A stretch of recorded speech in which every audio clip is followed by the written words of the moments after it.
don't know. My name is the Lord. And I'm walking here. I'm walking here. I'm sorry, Dave. I'm afraid I can't do that. Groovy. Welcome to Box Office Pulp, your one-stop podcast for movies, madness, and moxie. Tonight, we're going to be doing a mini-bop on Halloween Kills. I'm your host, Cody. Joining me is my co-host, Mike. Say hello, Mike. Big John? Little John. Big John? I've got this knife. I've got this knife. Cue John Carpenter, just slamming guitars. Seriously, can they get a spinoff?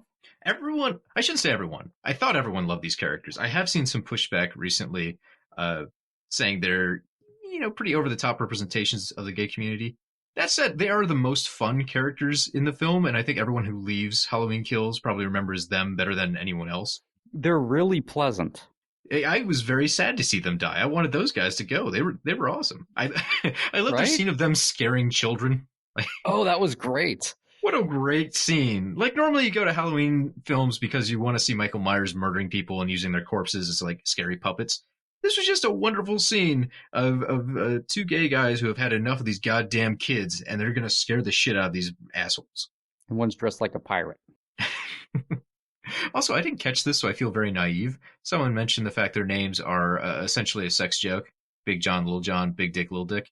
And I thought it was just ironic because Big John is the shorter one and Little John is the taller one. I thought it was an ironic joke about, the tall guy is the Little John. See, when I hear Little John, my mind goes to Little John from not Robin Hood, but Robin Hood Men in Tights specifically.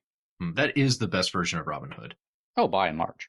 I also feel the same way, though, about Dracula Dead and Loving It. When I think Dracula, I immediately think of Leslie Nielsen instead of even Bela Lugosi. I get a lot of scenes between the two confused. Yeah, I'm not saying Dracula Dead and Loving It is the best Dracula movie. It's just my personal favorite. That's the Dracula that speaks to your spirit, to your soul. It really does. Rose Blues? There's so many parts of that movie I just love. I can quote the whole thing, I think. Scandalous woman. My God, what are you doing to the furniture? I'm sorry, we got to get off of Dracula Dead and Loving It, or I'll just be saying lines all night. Back to Halloween Kills. This one has been divisive amongst fans. A thing that cracks me up because everyone apparently gets a tizzy when a Halloween film comes out. They're always excited, then they watch it, and then most of the people just end up being very upset. I remember Halloween 2 causing a shitstorm. I remember how angry people were when Rob Zombie's Halloween 1 came out. They take it very personal when you do something to the Halloween franchise. If you make any sort of perceived change or retcon or update to Michael Myers, it seems like people get very defensive. The Halloween franchise seems to be such a damned if you do, damned if you don't, where everyone's always going to be unhappy. It's like Star Wars. Everyone's always going to be unhappy.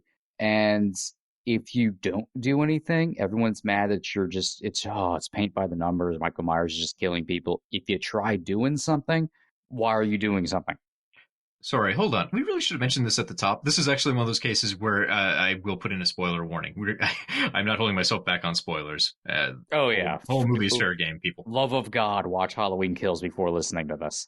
Sorry to cut you off, Mike. I thought we should sneak that in before we reveal that Halloween dies at the end of Kills.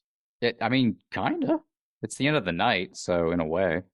I am very surprised that apparently Halloween Ends is going to be 4 years after Halloween Kills stops. They wanted to jump back to the current day again. That is very surprising. I don't know if it being such a time jump has to do with COVID. Or... They mentioned they wanted to include COVID into the third movie. But again, it seems very weird to me because it looked like they were setting up all three movies were going to happen on one really bad Halloween night. Especially when did you hear about what the extended ending was? I didn't hear what the extended ending was. I just heard there was going to be one. Apparently it's Laurie calls her daughter, Michael picks up, she just hears the breathing, says she's going to come kill him, picks up the knife and marches down the hospital hallway before the movie ends, which is a nice ending, but it makes it seem like it's happening the same night, so it doesn't really make much sense with the time jump. That would have really thrown it off. I'm also confused how people have been saying that ending would have been better when really it's the same ending. It just goes on for 30 more seconds.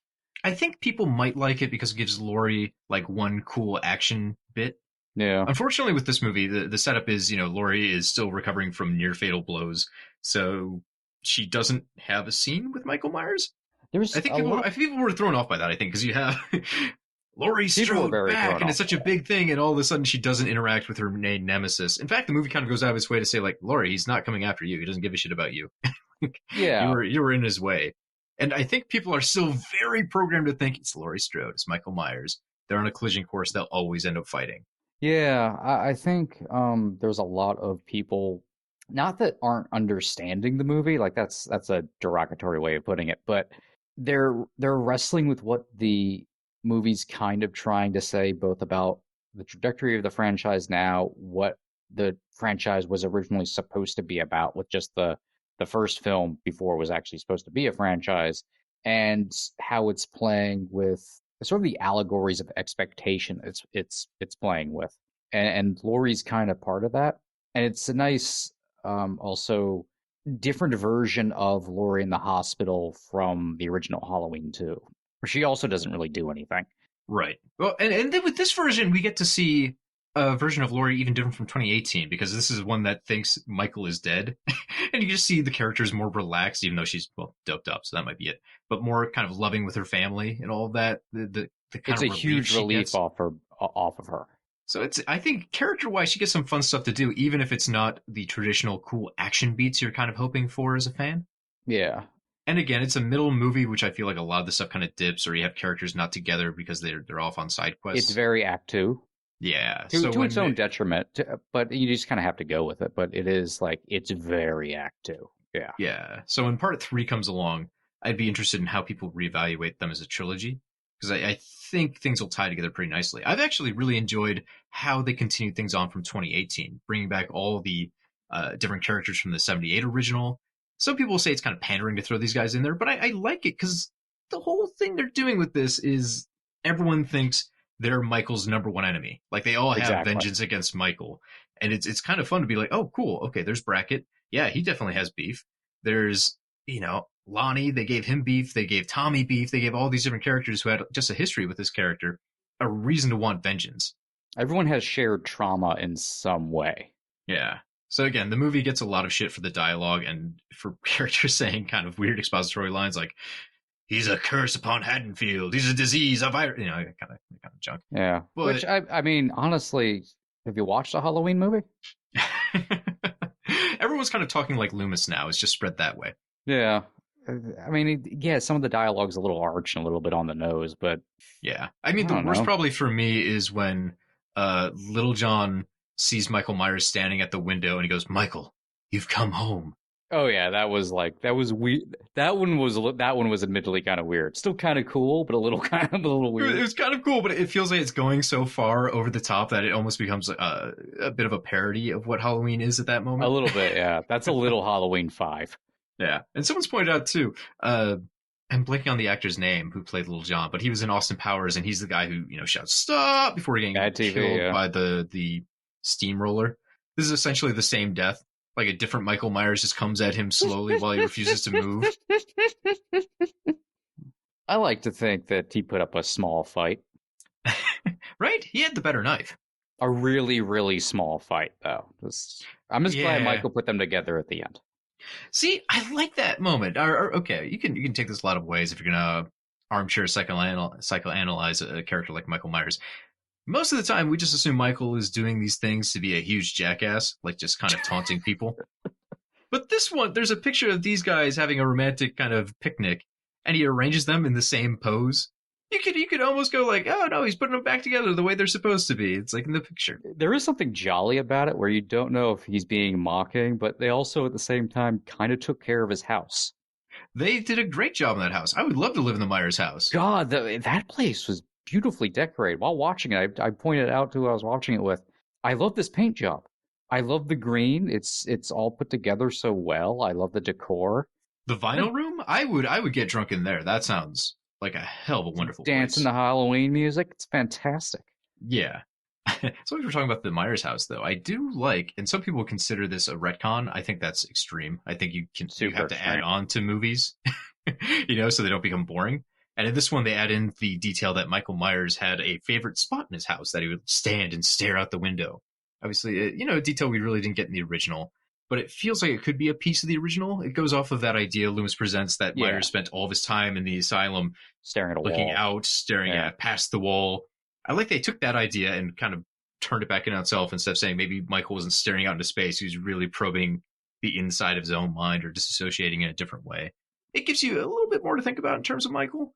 It also adds a kind of a fun boogeyman factor of, if you stand in this spot, you will die, to the urban legend factor of the boogeyman. Yeah, I really like that, the way that kind of kept repeating itself, imagery-wise, with the characters showing up there and then dying. Because there is a little bit, we talked about this in an episode that is coming out at the end of the month, but the idea that... Spoilers! And it was cool to see like Halloween Kills tag up on that. So we were right about something that Halloween 2018 was kind of going for, the idea of everyone else creating an urban legend or mythologizing Michael in a way that's unintended on Michael's part, where he does these things that then gets through like games of phone tag, exaggerated or in some way, like the kill against Oscar with the floodlight in 2018, where you could, if someone saw that, they'd be able to say that he was teleporting around or appearing only in shadows and shit. And it's nothing like that in the same way. Just you stand there and Michael Myers will kill you. Well, of course, if he's in the fucking house, he'll kill you. I will say the flashback scene where he kills Jim Cummings' character, probably my favorite scare in the movie. The fact that Michael runs was a he oh god, he moves quick! out Oh no! That fucking closet, and they did that kind of twice in the film, and it's so shocking when he does it. They're able to do jump scares with Michael in such a sublime way. I love that fucking launching out. He's a lot more aggressive in this film. Yeah, there are moments like that where he really slams people around, or is a little more brutal than we're used to seeing. Especially Allison's boyfriend at the end. That kill was, it's like the big final kill, and just the cruelty of smashing that kid all over the place while she's at the bottom of the stairs begging him to go after her instead. And then he finally looks like he's gonna go, all right, sure, I'll chase you.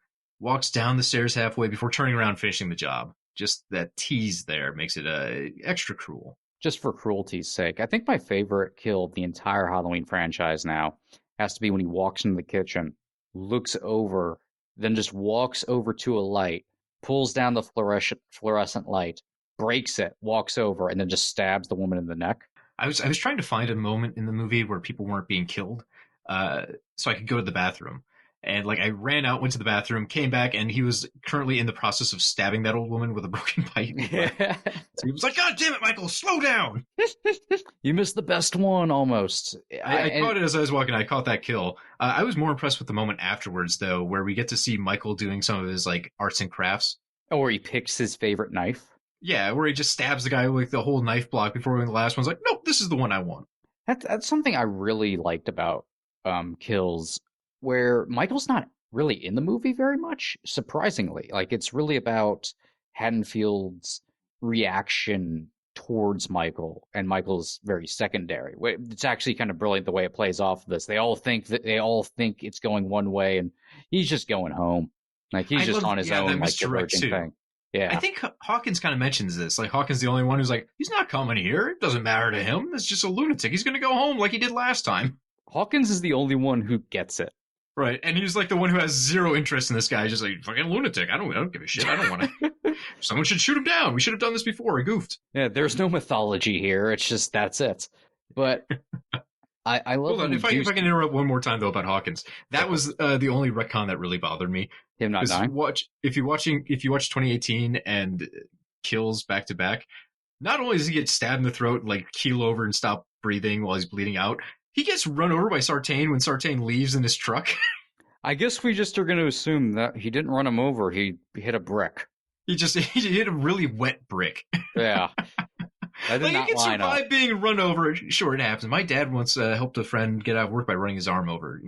It took him a couple tries to actually break the guy's arm. But still, you think that would cause some bigger injuries when you already have a gaping hole in your throat. Is that like being a jelly donut? Does all the goo just come out in one end if you got that big hole already punctured in? Patton is that goddamn powerful. I believe it. I liked having the character back. I thought his scenes with Laurie were very interesting. I liked those. Yeah, those And were I'm great. excited to see what they do with those characters when they bring them back for part 3, because I'm assuming they're both going to be part of this. Uh, but yeah, that just bothered me because they like clearly killed him off in the last one. They pulled an Ian Malcolm. Like, no. We have stuff to do with that character still. He's fine. Luckily, it at least worked out that we got him in flashbacks and stuff. So it was a retcon that was worth it. What did you think of the flashback sequence? I was surprised by how integral it was. I was curious when it started, like, okay, how's this going to go? I thought it was mostly just going to be about Lonnie. Yeah, just get And his that was the character reason up it to speed. more or less existed. But I by the end, I think when we end up going back there, I kind of understood more what they were doing with the flashback, and it wasn't, it was not a flashback for like fan service, which is kind of what I thought it was at first. Not in a bad way, but just like, oh, wouldn't it be cool if we saw, 78 Michael walking around and we got a little bit of hint of Loomis and stuff like that, blah, blah, blah. We saw the night he was captured. I like actually seeing him get captured because to me, it makes it work better with the ending of the first film. The one thing that did bother me about Halloween 2018 was just the idea that, and then after he disappears, he's just caught like down the street or something. It kind of ruins the he could be anywhere sort of ending. So the idea of this chase throughout the night, then leading back to the Myers house, and this, mistake Hawkins makes, and the fact they do almost execute him right there. I really enjoyed all that, and I like the added psychology towards Michael. The idea that he always just goes home, like he powers down. I liked it just for it introduced the idea of the Myers house, which people kind of assume, like, we've seen in all the other sequels. What's special about it? But if you were to subtract those, like you're supposed to, and just pay attention to Halloween 78, Michael doesn't really do jack shit in his house. He goes back there, right?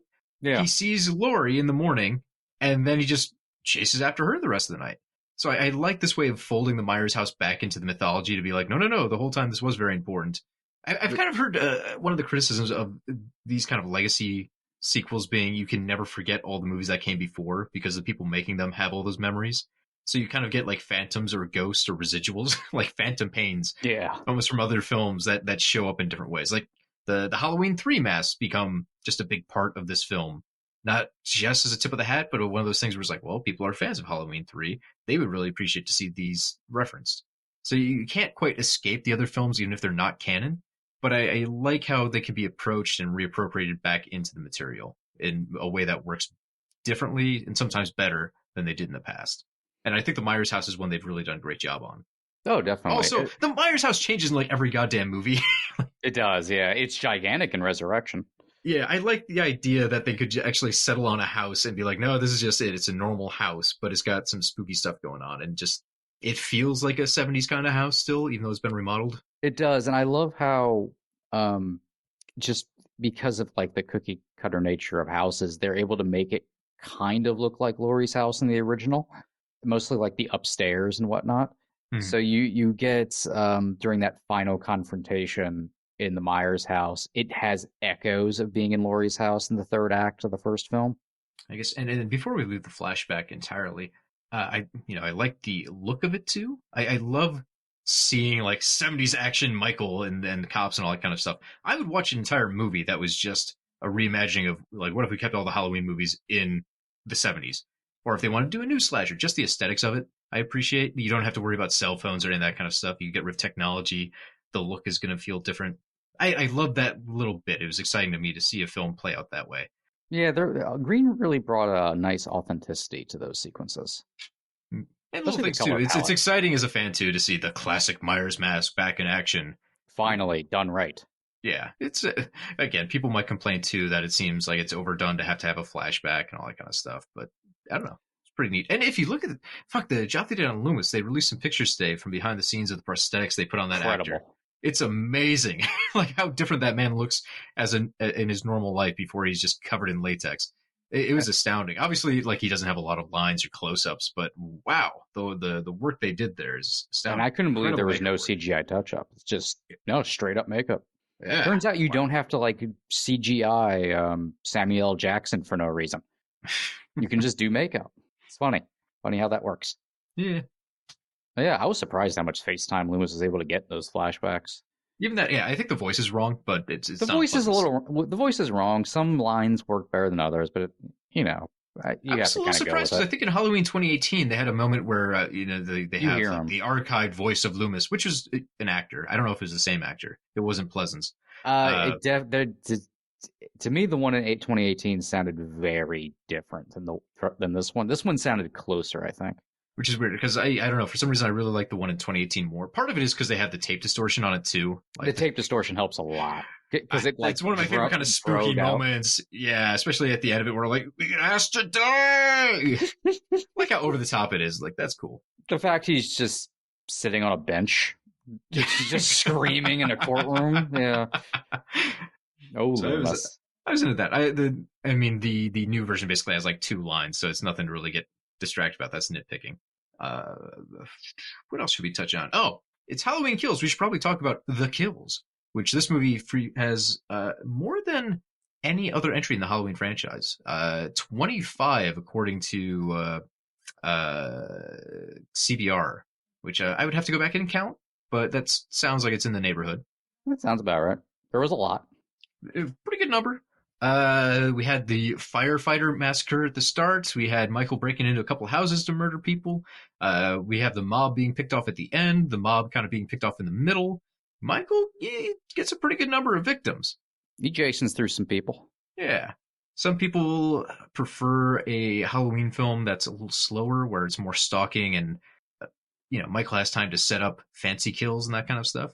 We've had a couple entries like that, the H20 approach where you maybe have 6 victims.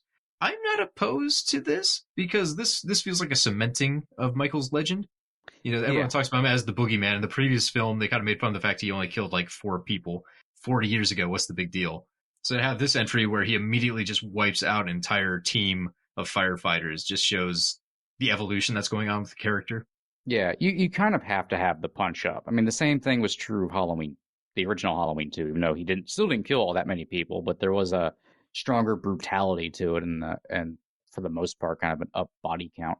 Yeah, they could do a Halloween where he does only kill a handful of people. We've seen it work before, but that's not what they're setting out to do with this franchise. From 2018 on, we should have known there were going to be a lot of bodies. So I'm not opposed to what they did in this one kill count wise. And to me, it's not even like they're doing it just for the sake of doing it. I think, Green, McBride, everybody is really going for something with all of the choices they make with Michael. He pretty much emerges from hell at the beginning of the movie to slaughter the firefighters. He's going back home, and obviously he's doing very impossible things for the most part with some of the stuff which we'll get into. But he's in a bit more of a hurry, obviously. Like, he is stopping to rearrange some people, but it's more of almost message sending, which I thought was interesting. We get a lot more of Michael's personality coming through. There is kind of like not an examination of Michael's personality, but we get to see him play a little bit more. And I like the going back and forth between the brutality to kind of cement him as the boogeyman, this thing that's like a demon running through the town, and what Michael is, which Hawkins, finally kind of says, which is like the subtext of almost nearly every goddamn film, which is like he's just like a 12-year-old in like a whole body. It was. I really like the line he said, just to sum it all up, and I can't remember how it went. He basically described him as like a 3-part animal. Yeah. Like instincts of an animal, the brain of a 6-year-old, and the body of a man. And that's a perfect summation of Michael, and why it's so brilliant. They really went for this idea of going against expectations and going against, like, you want to make Michael like writers in the past have wanted to try to force Michael to be something, to try to make Michael more understandable. And we see that with the version of Sartain, who's like, I need to unleash Michael so I can understand him, and also I need to drive him to Laurie Strode, because obviously they need to fight because there was something going on and Michael needs to kill Laurie and blah, blah, blah. No, none of that's actually going on. The entire town is trying to make a mythology of Michael, try to make Michael into evil. And Michael is just killing people. Like, there is no motivation with Michael. And that's what's that's what goes back to being most terrifying. He is literally the boogeyman. But I think for each character, you have the idea that to the individual, you're the hero of your own story. So multiple folks throughout the film say, I need to be the one to kill Michael. So in their own personal mythology, he and them are destined to duke it out. Which you can't have it that way. Like, not every character gets to be his number one adversary. And technically, really, none of them are. This is just one bad dude who's ruined an entire town. Yeah. I guess on that end, though, a lot of folks have complained about the actions of the characters, which almost everyone in the film makes many bad choices. They almost exclusively make bad choices in the film. I'm fine with that. I feel like there's a level of unreality in a film like this where I'm not concerned that people don't necessarily think soundly. Yeah. We already saw the scene with the mob mentality where they just run an innocent man out of a hospital to his death. I'm not expecting most of these people to be level-headed and rational. Some characters you expect a little more from, like the very, very end with Karen being drawn back up to Michael's spot. That struck me as a little unusual, but I've also seen the entire movie. I know anyone stands that spot is going to die. So it's like, no, why would you make that choice? You're perfectly fine with everybody else downstairs. Don't go there. Yeah. And at least as far as she knows, Michael's dead. Yeah. Or stuff like Lonnie, even questioning the fact, like, Jesus, I brought my kids to Michael Myers' house. This is a bad idea. Anyways, you kids stay out here. I'll go inside by myself. I did enjoy the inversion of everyone. It tends to be in these situations in movies, really proficient with guns. They're really gung ho, and it just doesn't work out for anybody in this movie. People are accidentally shooting themselves. The people here are awful with guns. Yeah, just like being like really incompetent. Even the cops are awful with guns. There's so many times where Michael is just walking in a straight line and somehow like people are shooting all around him. I can see why he doesn't flinch. He just knows like these guys suck. And I kind of like that. Some of it, stretches credulity, but most of it seems to be very intentional. Like everyone, and I can see how some people have a difficult time with the movie for this reason. It is a movie about how everyone else is making bad choices. It's a movie of bad choices. It's like just very much the drive and the purpose of so much of it, especially like the mob mentality stuff, which is, fascinating. And, it's like the virus of Michael Myers and what fear does. Mm-hmm. You all want to be the arch enemy of fear, and you do horrible things in the name of trying to kill fear and chant "evil dies tonight." There's even a little bit of toxic masculinity stuff going on in there, which I liked. But we're connected back to 2018, that running idea of people being unable to let go of trauma. Yeah. Like most of them, too, are not actually actively seeking to do anything to change how they live, to let trauma go. They're just stewing over it for 40 years, just unresolved. And in this film, like, those habits eventually cause most of these folks to die. Particularly Tommy Doyle. He's like really the figurehead for that. Very much Tommy. And I can see being disappointed about Tommy's, role, especially, kind of coming to an end with him dying at the end. But I don't know, there's something appropriate about it. Things do not go the way you think. Yeah. And that's, and that's just the way of slasher movies in general, particularly Halloween films. This feels like it could have been the end of Michael Myers if he didn't get back up at the end. And that's like, to me, what I love about the ending is that he then gets back up and reverses everything. Like, no matter what you do, that's not the way you can kill Michael Myers. Which seems like it could be a big problem for the third part of this movie if we know he's unkillable. They're going to have to find some way around that. I'm curious, because they definitely, they've done a very good job of having him do endurable things without feeling completely impossible. Yeah, this one they fully flipped the switch, which is interesting because I never thought they were going to dip their toes into Michael Myers as purely supernatural.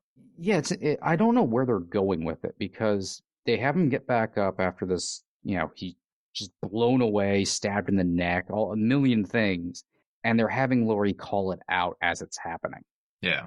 About him like gaining power through fear, which is, obviously we're probably not supposed to take that completely literally, but... Right. I mean, Laurie's been wrong basically the entire movie, so I don't know if we need to trust her on that point. But it does feel that way. Like the fact that he appears like he respawned back inside the house, like he would have had to have climbed up the side of the building or something to sneak in there, considering everyone else is sitting in the doorway. I guess go through the back. I have no fucking clue, but what the geography of the house is, yeah, but to get up there, I think you'd have to take the stairs. You think people would have noticed if you came in through the back? I mean, I'm not going to analyze the scene in that way because it's a ghost story. Yeah.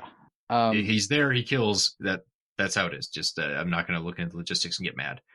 One thing I will say about the endings, though, is unfortunately, since this is a middle part of a trilogy, I feel like you're stuck with that Empire Strikes Back model of downer ending. Because in the 2018 ending, I fucking lose my shit. I absolutely love when you have the Strohs all come together and defeat Michael in the burning house. That's an ending. If you wanted to end the Halloween franchise there, I'd be so excited. That's a cool way to go.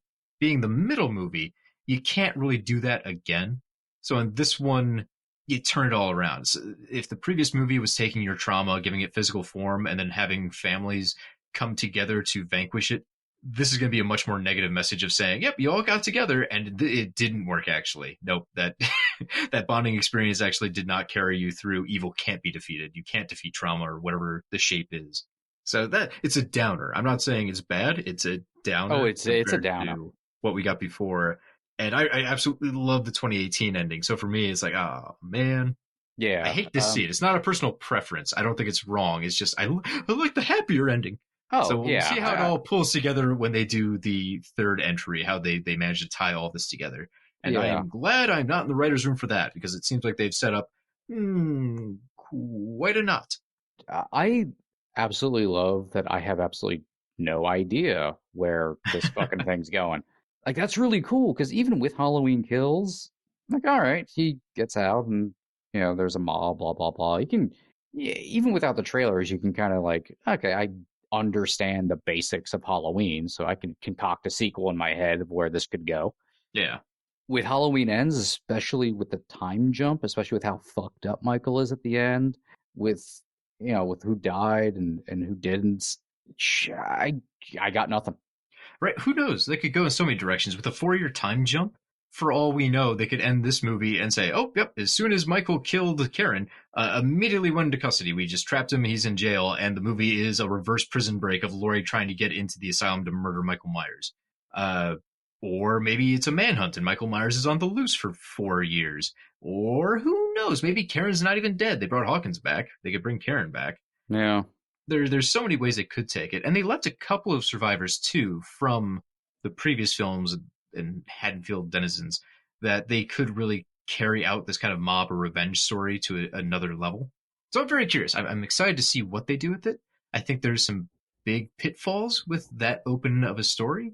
If Michael Myers is purely supernatural now in this version, I feel like you almost have to do some kind of explanation for why he's pure evil. But if you do, you're going to ruin mystique of the character. The entire purpose of this new trilogy seems to be anti-explanation.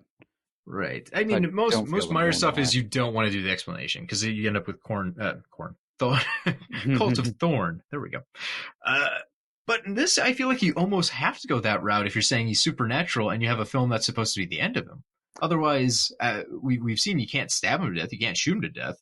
What do? Throw him in a jail cell forever? Is it just incineration? Do you hit him with a bazooka? I feel like they almost need to introduce some sort of supernatural mumbo jumbo to give Laurie an edge on this guy to finally vanquish him. Well, but like you said earlier, point, if he's evil, if he's fear, you never can. But if that's totally true, then there's no point in another movie where these characters confront him because there's no hope of ever winning. At the same time, though, they are setting up him versus an old woman, essentially. So you can have Michael be pretty fucked up. That's true. But it's an old woman, an old officer. They didn't kill like the actual town sheriff, I don't think. He's still walking around. Last we saw him, he was just sitting at the hospital pretty bummed out about how things went. Poor bastard. There were a couple other survivors too, right? Lindsay was hurt by Myers, but she was at the hospital, so she wasn't part of the mob. So we've got a couple of legacy characters back and a couple of new franchise characters back. We've got Allison and Laurie. He's got a fair number of people can still chew through in the next movie. I can't wait until we see Halloween Ends and it's actually the worst movie in the entire franchise, and then everyone else loves it, and we're the two guys going, no, it's bad. Why doesn't everyone see it's bad? That's what we're destined for, Cody. It's gonna happen. That's what we're destined for. But what's great is Halloween Ends is going to come out, and then everyone who hates Halloween Kills is going to be saying how great Halloween Kills is and how terrible Halloween Ends is. That's the way it always fucking goes. This is what I don't understand. Even if you don't like Halloween Kills, if you looked at it and went, this is the worst in the franchise, You're an think we're- idiot. I don't think we're I'm seeing things the sorry. same way, because Resurrections is awful. Like, I have almost no good things to say about that movie. And there's some other pretty clunky ones. Like, 6 is just bad, right? Like, I don't know if 6 and there's anything I Resurrections like are with 6. fucking unwatchable. Like, they're not even entertainingly bad, you know? So this, at least on a basic level, I can just watch this with my brain off going, cool kills, man got killed with a buzzsaw. On a deeper level, I think this one also has more to say than most other Halloweens. Like, it's at least attempting to say things. Some people will call that overstuffed. But at least it's giving you something to work with, you know? Yeah, that's better than really most slashers. Yeah. Not most, but like half at least, or at least the Halloween movies, which tend to say nothing. Right. So I'm cool with it. I'm not going to tell you this is fine cinema, but I definitely think for what it's setting out to do, it does quite a bit. It's entertaining to me. It feels like it could have just been connective tissue between movies 1 and 3. Some people might say it does that anyways because you end up with Laurie not having a conflict, and if she doesn't have a conflict, then there's no characters doing anything. I don't know. I'm much gentler on this movie than a lot of other folks. Plus, I did really enjoy, like, they kind of got artistic with that ending of just the deep shadows of Michael standing back up, killing people, and flashes of terror on different faces. Kind of an expressionistic end for Tommy Doyle. I like that. I feel like they're trying to give us something more than we really could have asked for. Yeah, more than, not that Halloween deserves, because I don't agree with that, but more than is expected, more than it needs, honestly. You could just give us something completely straight and we'd be pretty happy. Like, hey, cool, Michael Myers is doing stuff. We get a fun Halloween movie for October, and that's it. Instead, we get something that tries to do some artsy stuff, tries to say something, tries to make you think a little bit, and has some deeper stuff going on. Whether or not I think you agree that it succeeds in any of that, fine. But honestly, just stop trying to live tweet the movie and just watch the movie. I think that's always a risk too you run when you put something out on streaming first day. Because if you're in a crowd, you can paper over a lot if everyone else is cheering. That was fortunately my experience. One on Friday, sold out show, which I haven't seen a lot of with COVID. Theater was packed. People were really reacting. I don't know if they're into it, but they were reacting. They, kind of cheering at different things, shouting when Michael would kill people.